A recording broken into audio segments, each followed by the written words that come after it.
Prezidantiin Iraan godhe. Okay? Qajeeloo dhaggeeffadhaa haasoo isaatiin isin hima. Haasoo isaa keessatti akka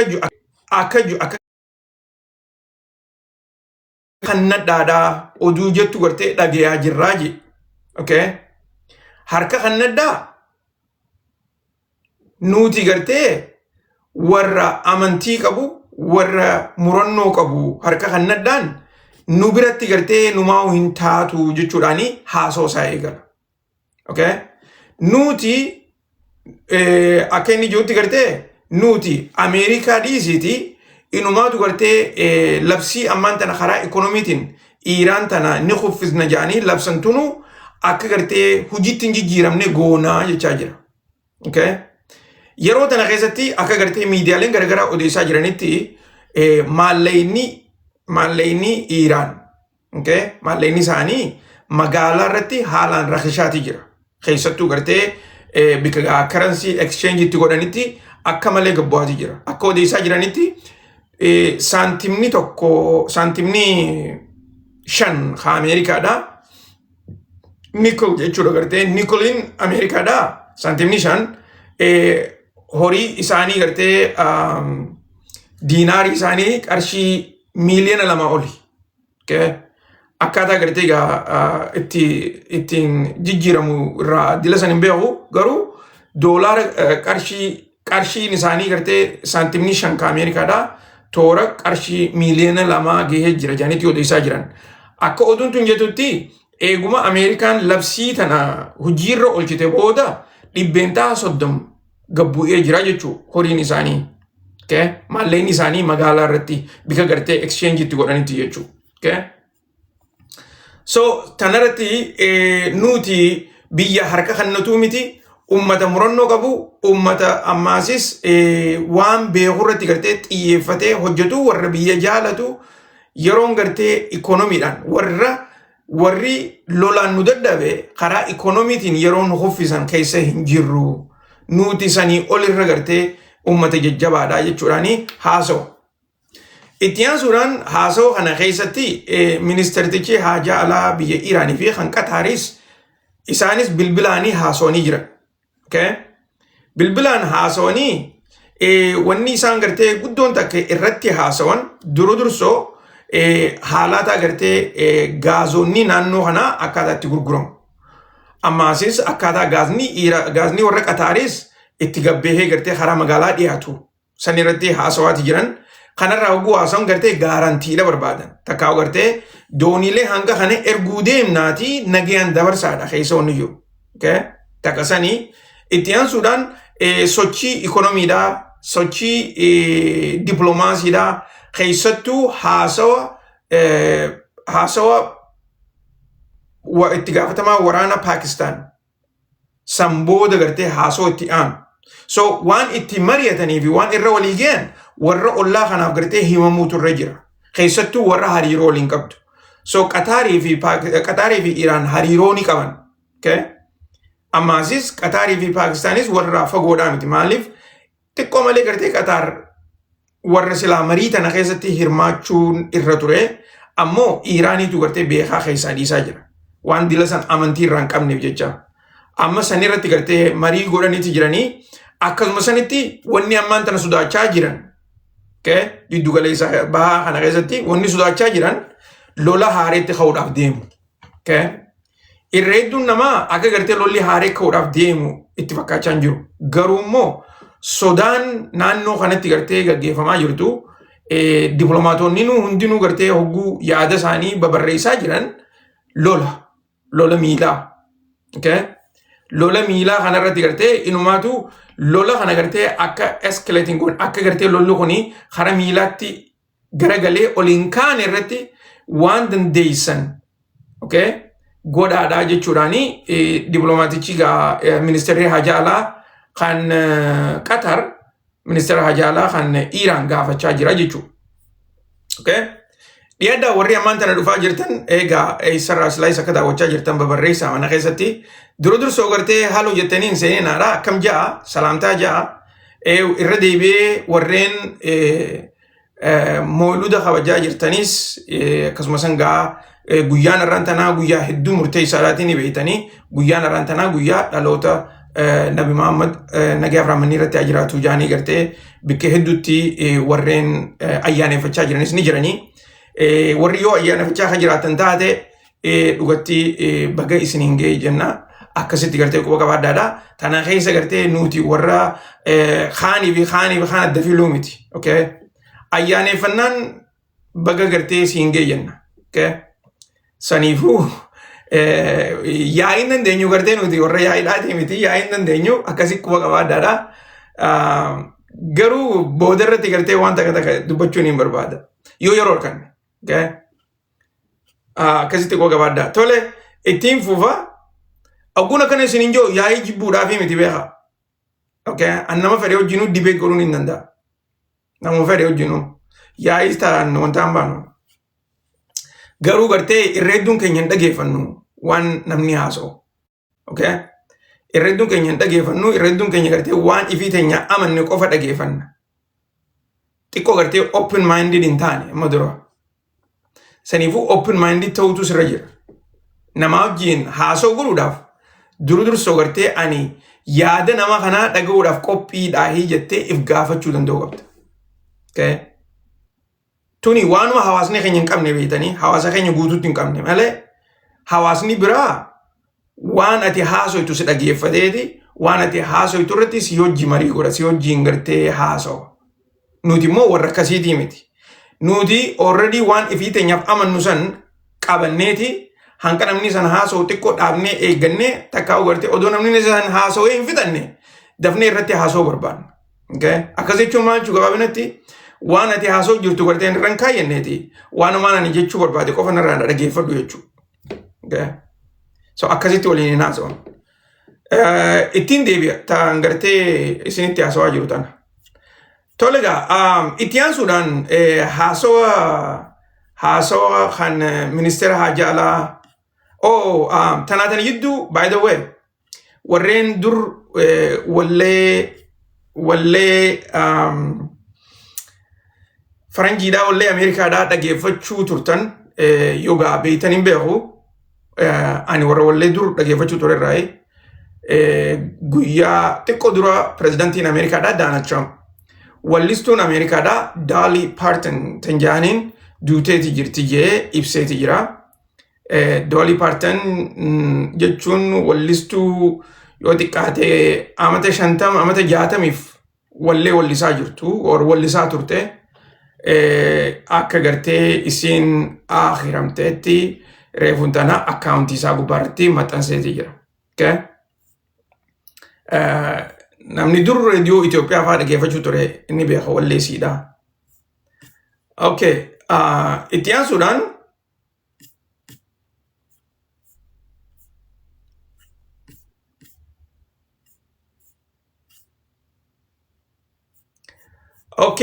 taniin isin himuu reefuun tana bilbilaan ministeertichi haajaa alaa Iiraanii fi akkasuma sanitti ministeertichi itti gaafatamaan waraanaa kan itti gaafatamaan waraanaa kan Paakistaan bilbilaan waliin haasawaniiti jiran eega marii qaamaan godhan guyyaa kaleedhaa fixan booda arraas bilbilaan waliin haasawaniiti jiran. Akkasuma san bilbila isaanii kana keessatti waa hedduurraa haasawan. Wanni gartee akka oduu tanaatti ammaan tana dhiyaachaa jirtu dursoo rakkoo lolaan tana warri Israa'el Libanaan keessatti gaggeessaa jiran. Naannoo kibba Libanaan tana lola jabaatu deemaa jira. Israa'el ammallee samiirraan bikka adda addaa haleelaati jirti. Akkasuma san Gaazaa keessaas West Bank keessaas lola jabaatu deemaa jira. Kanarratti mootummaan Iiraan dhiibbaa godhaati jirti. Akkuma gartee yaadattanitti hogguu gartee Muhsin Razaafiin hogguu dursoo aangoo fudhate booda pre-conditionii lafa kaa'e. Pre-conditioniin isaa Ameerikaa hojii gartee as deemnee marii godhuudhaaf takkaa'u gartee Hormuz banuudhaaf dursoo lolli Libanaan dhaabbachuu qaba. Akkasuma san lolli Gaazaa keessatti gaggeeffamaa jiru kunis uummata Falastiin irratti gaggeeffamaa jiru dhaabbachuu qaba je'eeti dubbatee ture san irraa haasawneeti jira. Sanii wajjin arra gartee hogguu bilbilaan ministeerri haajaalaa Iraanii fi kan Paakistaan waliin haasawan yaada mootummaan Iraan qabdu. Kanarratti gartee qurrama isaaniiti kan Paakistaaniin mari'achaa jiran. Wanni gartee Paakistaaniinis mari'achaa jiran akkaataa Paakistaan deebitee Tirampitti himtu, Tirampis warra Izraelitti gartee hime lola kana dhiisaa if duuba deebi'aa akkasumas gartee lola Gaazaa keessatti gaggeessaa jirtanis dhaabaadha akka juunitti. Egaa inumaa gartee namni dhumiinsi Gaazaa keessaa fi akkasumas Libanaan karaa gartee kibba Libanaan keessa lakkoofsa nama hedduutu himamaa jira. Maaliif guyyaa dheengaddarraa eegalanii mootummaan Izrael xayyaaraan akka malee haleelaatii jirti. Akkasumas itti Gaazaa keessatti guyyaa kaleedhaa toora gartee nam 5tu dhume toora nama 12 mokkanaatutu madaa'e jaanii odeessaa jiran arraan tana immoo nam 3tu dhume jaaniiti odeessaa jiran akkasumas namni madaa'es hedduudha. Inumaatu arraan tana yeroo takka bika kaafteeriyaa bika gartee namni shaayii fi buna irraa dhugu achi haleelaniiti mucaa tokko haamata afurii fa'aa ajjeesan jaaniiti gaa odeessaa jiran. So sanirratti xiyyeeffatanii akkaataa furmaanni lola kanaa gara tokkotti achi ba'u. Sanirraas dubbachaa jiranii itti aansuudhaan waa'ee daldalaati.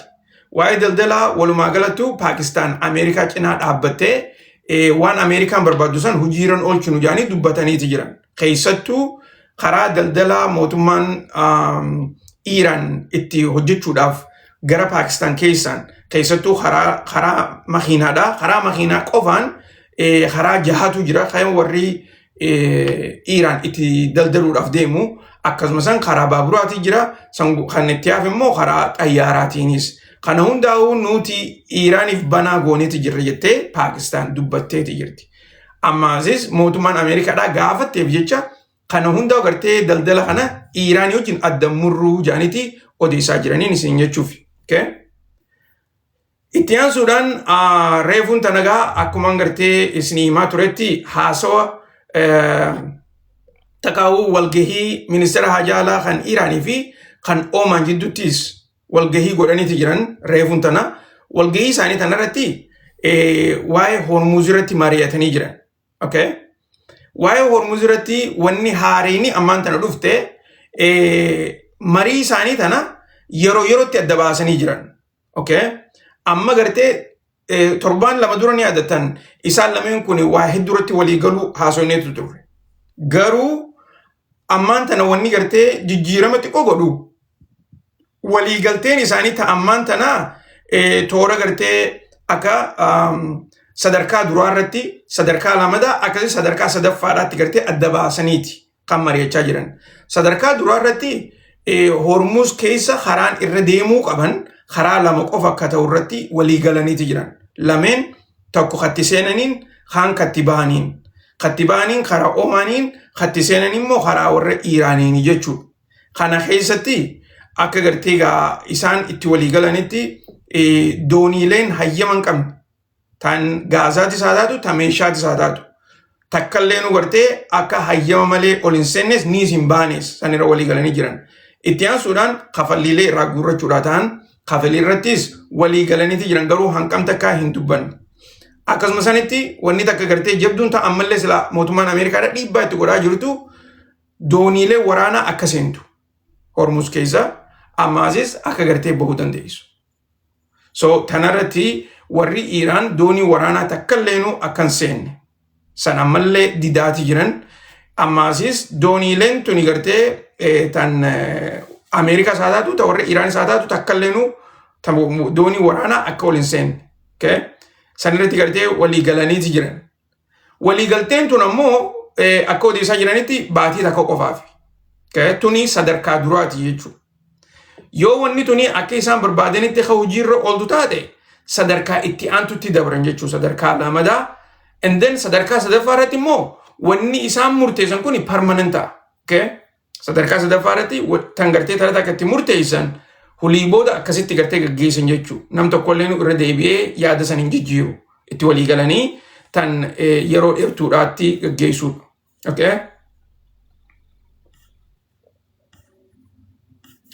So sanirratti gaa isaan kun walii galaniiti jiranii itti aansuudhaan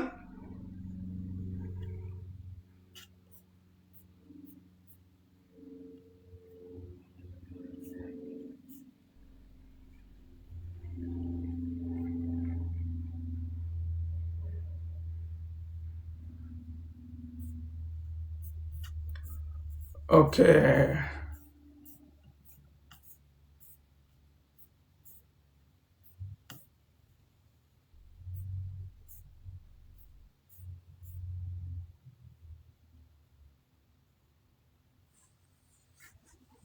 Okay. Tattiyaantu takka breaking news jedhatuni mootummaan Israa'el dhaabbata United Nationidha.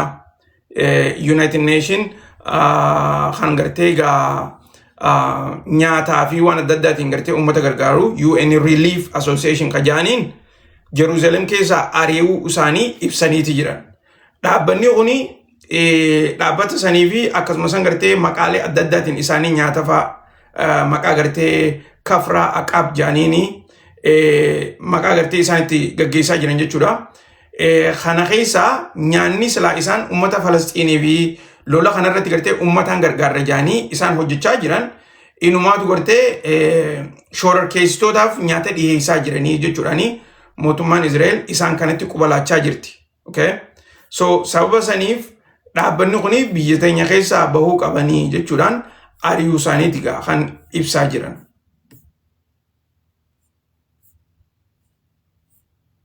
Okay.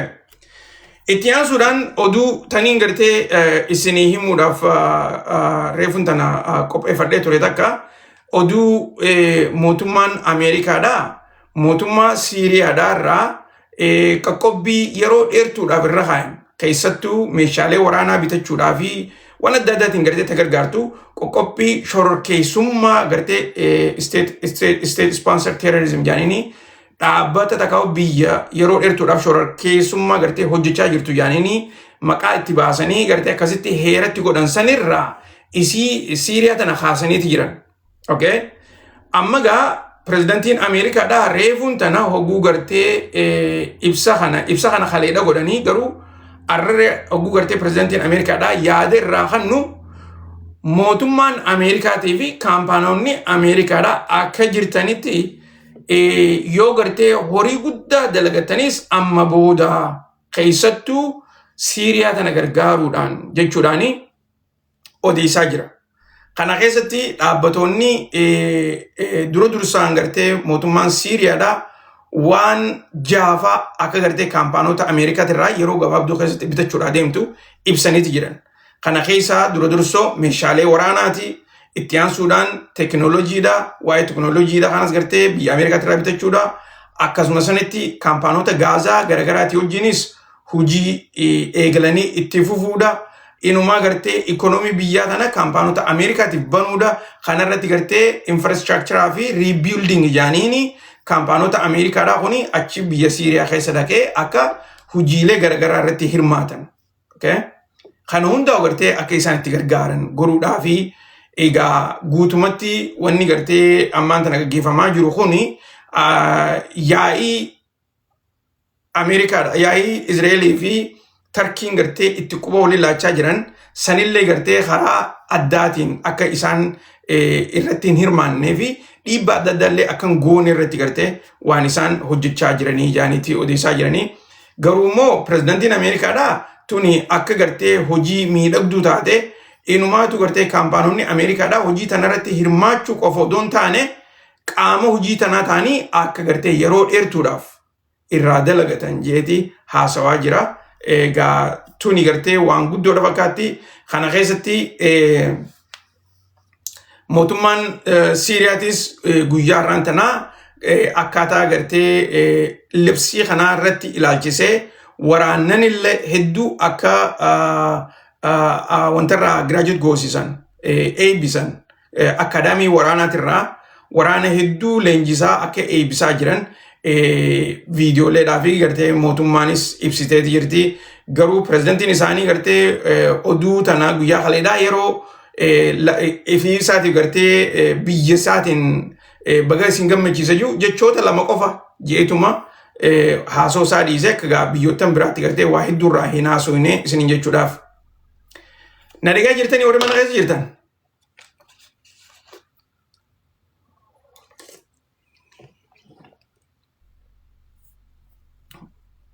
Na dhagaa jirtanii dhiyaadhaa. magaalaan Harar maal jettee maal taate mee naa himi. Harar irraa daawwachuu jirta jechuudha akkasi. Dhiyaaddu Harar irraa yoo daawwachuu jiraatte welcome. Hara mana keessanii takka dhufaa jirtanii dhiyaadda.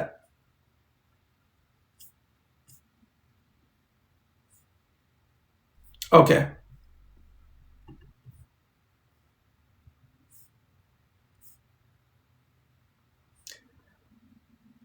Reefun tana waa'ee lolaa kan ikoonomiidhaa Ameerikaadhaa fi Kanadaa gidduutti gaggeeffamaa jiru. Kana gartee qacoolatti hin irraanfatinaa. Oduun tuni tan gartee gara lachuutu irraa'u waliif finiinaa jirtu. Keessattuu mootummaan Kanadaadhaa nuti eenyuuhi isin jalaa gajjannaa jettee gartee Ameerikatti qubalaachaa jirti. Mootummaan Ameerikaatis inumaa gartee ikoonomii isaaniitu guutuutti duraa balleessina yaada jiru haasawaa jiran. Okay? Garuu wanni tuni hedduu balloodha beeka. Oduun gartee Kanadaatii fi Ameerikaa jidduudhaa tuni oduu daldalaatii miti. Tana hin dogoggorina. Okay? Oduun tuni oduu teerifii takka warra haayuu kanaa miti. Okay? Oduun tun oduu lafaati. Lafa gartee Kanadaa tana. Kanadaan tuni lafa guddoodha qabdi. Lafti siidhaa keessattuu gartee kaabni Kanadaadhaa kun akka jirutti lafa qullaadha. Humaa takka illee keessa hin jiru. Inumaa gartee achii oliin ilaa gartee hanqaa arkitektii banaadha. Okay? Gara haaniin akkuma isinuma yaadachiisuudhaaf Raashaatu jira gama haaniin. Okay? Inumaa gama bahaatiin Greenlanditu jira. Okay? Wanni Ameerikaan barbaaddu, Ameerikaan Greenlandii tana fudhachuudhaaf tattaafatteetu turte. Keessattuu gartee amata lameen dabre kana keessatti, amataaf cinaa dabre kana keessatti Trump hogguu hedduu gartee waa'ee Greenlandii kana irra deddeebi'ee dubbachaa ture. Okay? Hin irraanfatinaa san qabxii guddoodha. Garuu mootummoonni akka gartee Deenmaarkii fi warri Noorweey fi kun Trump Greenlandii hin tuquu ja'aniiti yaa'ii itti godhaa turan isaanis. Okay? Inumaatu warreen European Unionidhaa kana Ameerikatti gartee kakaasaati turan. Amma gaa san eega dadhabe Trump amma gartee Plan B'tti tarkaanfachuu jira. Plan B'n isaa dhiibbaa gartee Kanadaa tanarratti gaggeessu. Okay? Dursoo karaa lola ikoonomiitiin gartee Kanadaatti hogguu lola bane Kanadaan gartee ikoonomiin teenya kan duraa badduun barbaannu ja'anii akka gartee aadaa isaatti akkuma gartee biyyootan hunda rifachiisee waan adda addaa godhee loleenii maal jee akkasii warraa fudhatu san. Inumaatu wanni haasawaa jiran yoo dhageessan guyyaa kaleedhaa Tirampis waan inni jedha yoo dhageessan akkasuma san itti gaafatamaan itti aanaan pirezidantiidhaa J.D. Vance guyyaa kaleedhaa Kanadaan isteetaa je. Okay? Akkas jechaa jiran keessatti hogguu haasawaan ifattuu gartee dubbatanii jiranii. Isaan wanni barbaadan Kanadaan akka isteetaatti gartee isteeta hogguu jaan Kanadaan qaama Ameerikaa haa taatudha keessa wanni jiru. Hogguu gartee Kanadaan qaama Ameerikaadhaa taate Kanadaarraa dhugaa riisoorsii Kanadaan Ameerikaan ni barbaaddi ni barbaaddi. Riisoorsii Kanadaa kana qofa odoo hin taane Kanadaan gartee gaaza gahaa qabdii albuudaa hedduu qabdii. Akkasumas lafti isaanii gartee lafa bal'oo lafa qullaadha. Okay? San booda maas gartee karaa arkitii kanaas Ameerikaan ni barbaaddi. Maaliif akka gartee hulaa Hormuz tana daldalli immoo karaa sanii deebi'u jira. Daldala kana keessa booda gartee Raashaanis waan karaa saniif amma Raashaan gartee arkitii gubbaa irratti humna guddoota qabdu Raashaan. Okay? Arkitii gama gubbaarraan akkasitti gartee ilaa Yurooppii tana gama gubbaata deemtu Raashaadha. Akkuma nama dura isinii hime Chaayinaan mataa isiitis daldala karaa arkitiikiin eegaltee jirti isiniin jeetiin ture. Okay? Bikka silaa gartee gad deebi'anii karaa Afrikaatiin akkasii shirjaan amma gara gama gubbaatiin deemanii Yurooppii tana keessa gartee daldala godhaa jirti eegaltee jirti Chaayinaan torbaanuma lama kana dura. So kanaafuu Ameerikaanis gartee bikka sanitti tarkaanfachuu jirti. Kana gaammoo nuti bikka san barbaanna jaanii yaa'iin eegalan. Okay? Warri piippiidhaa isa jira. Eenyutu himaa warra piippiidhaati waan akkanaa tana. warri bibbiidhaa isa jirame silaama gartee bika Eertiraa faadhaan gartee nuutis amantee barbaanna jaani maali maqaan siidaa bika ulaa baharaa tana ka Itoophiyaan barbaaddu maqaa isaa barreessaa asab Itoophiyaan silaa gartee bika asab barbaanne jettee ifaan dubbatturra okay tooftaa biraatiin itti dhufuu qabdi amala Ameerikaan maal jechuu jirtiin Kanadaadhaan lafa barbaanne jechuutu hin jirtu beekaa Ameerikaan daldala teerifii isin irra keenyaa isin wanni isin gartee nu gurguraa jirtan taaksii malee nu gurguraa jirtanii garuu nuti gartee taaksii 50 nuu kafaluu qabdanii jechuu jirtiin so kana keessa Kanadaan maal gooti jechuu Kanadaan lakki nuti isin daldalle keenya gartee akkuma duraanitti haa taa'uuti 50 isiniin kafallu waan biraa maal barbaadanidha okay waan biraa mee maal goonaa laal hogguu gatta'anii marii godhan teerif irraanaa soonii beekaa maaliif teerifiin yaa'ii politikaati tana ni beekan warri Kanadaatti ni beekan okay wanni gartee guyyaa kaleedhaa hogguu Prime Ministerichi Kanadaadhaa haasoo isaa dheeraa san godhee akkasuma san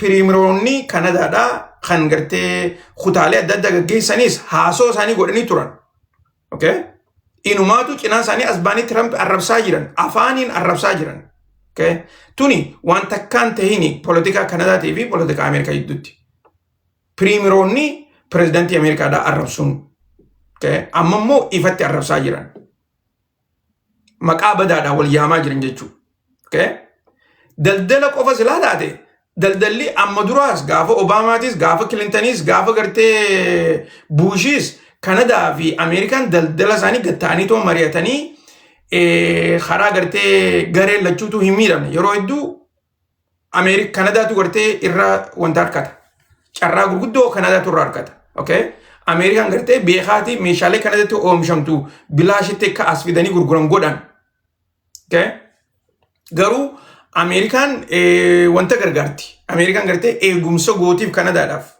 okay tan hunda hin irraanfatina yoo dubbiin daldala taate choqiyyaaf dubbiin ammoo daldalaa miti dubbiin tasanii olitti waan nama isin himaa jiru kana gartee okay warreen laayivii natti ergitan laayivii natti hin ergina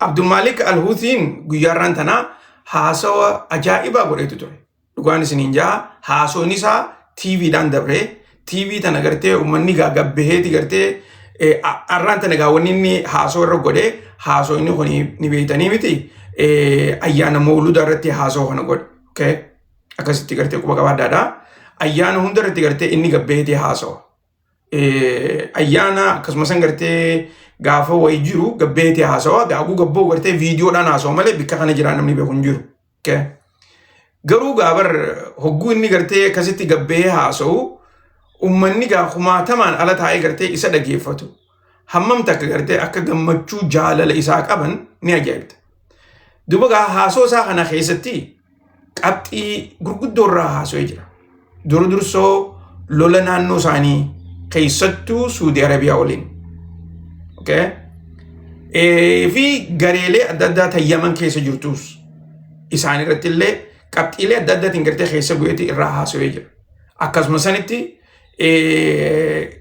ummata Falastiin nuti yeruma feetanuu isiniin irraanfannu jechuu jiraan okay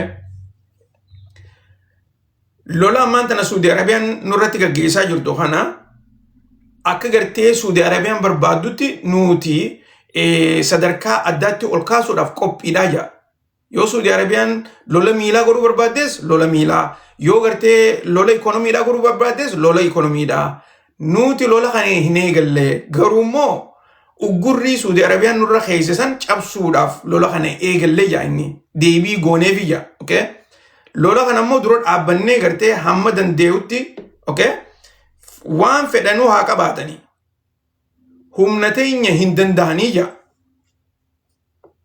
Suudi Arabiyaan waan fedhe haa qabaattu humna teenya hin dandeessu okay inumaa amma booda wani gartee nuti ummata keenyaafis diinaafis irra deebinee himnu tokkoomina qabnu kanaan diina gartee nu dura dhaabbatu ni diinaa jeeti haasoo isaa itti fufu. Okay? Kana keessatti gaa namni gartee bikka sanitti dhaabbatee isa dhageeffatu nama gartee miiliyonotaan lakkaa'u nama xiqqaadhaa miti lakkoofsi namaa san. Okay? Irratti gartee haasoo isaa keessatti gaa silaa akkuma gartee aadaatti dursoo rabbi galatoonfachuudhaan rabbi olaansummaadhaan eegalee itti aansuudhaan gartee akka gartee dhaloota namimmaa ta'uu isaatis dubbateeti haasoo isaa itti fufu. San keessatti waraanni keenya jaa yeroo gabaabduu keessatti injifannoo gurguddoo tan fagoodhaatis tan baharrattis akkasumas san diinota keenya gartee kan kutaa ollaa tanarraa nulloluu jiru warra biyya isaanii jibbu jeeti gartee garee the presidential council warra ajajamoota addaa warra biyya isaanii jibbu jee gartee isaanis akkasitti maqaa haasuudhaan inumaatu warra gartee mootummaan Israa'el akka lafa gartee babal'ifachuu irratti isaan gargaaraa jiru jeeti odeessaa jira. Okay? Kanaafuu jiru biyya Saudi Arabiyaatis maqaa dhawheeti. So inni kijuutti Saudi Arabiyaanis akkasumas gareeleen gartee Yaman keessa jirtu isaan ijoollolaa jirtu tuni waraana Israa'el gargaaruudhaa fi lafa gartee akka babal'ifatan tuni qabxii guddoodha beekaa. Okay? So yaada gartee the greater Israel kan madurra haasoo inni san warra deeggaraa jiru jechaa jira. Okay? Dhugaan sininjaa wanni gartee haasoo inni isaa haasoo jajjaba. Haasoo isaas laa gartee nama dhaabbatee gartee wanta laaltanii viidiyoo isaanii hangam takka gartee wanta. So akka gartee ammaan tana lolli keenya itti deemaa jirutti jaa diina keessattuu gartee Saudi Arabiyaa karaa ikoonomiitiinis akka miidhaa jiru.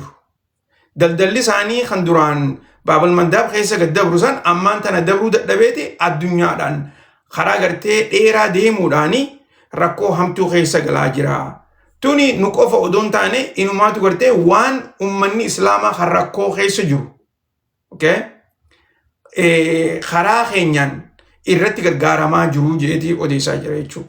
Okay? Keessattuu ummata islaamaa kan biyya Libanaanii fi Siiriyaa akkasumas Falasxiinii fi bikka adda addaatti rakkoo keessa jiru. Jechuudhaani haasawaa isaa itti fufu. Diinni keenya warreen akka Ameerikaadhaa fi warri Israa'el yeroon isaan naannoo kanarratti gartee akka duritti harka olaantummaadhaan qabatanii itti gaggeessan dhaabbattee jirti jaa. Okay? So tana asumarrattiin isinirraa gabaabsa tasaa tana garuu immoo haasoonni isaa hedduu ariifa.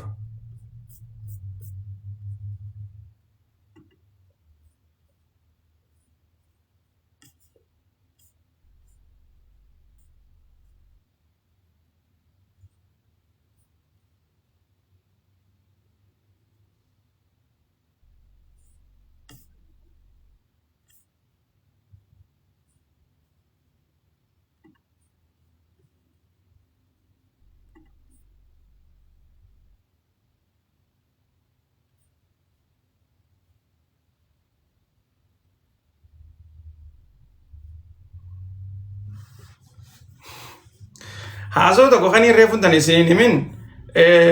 Okay, dura dursa breaking news jedhaan isinii hima.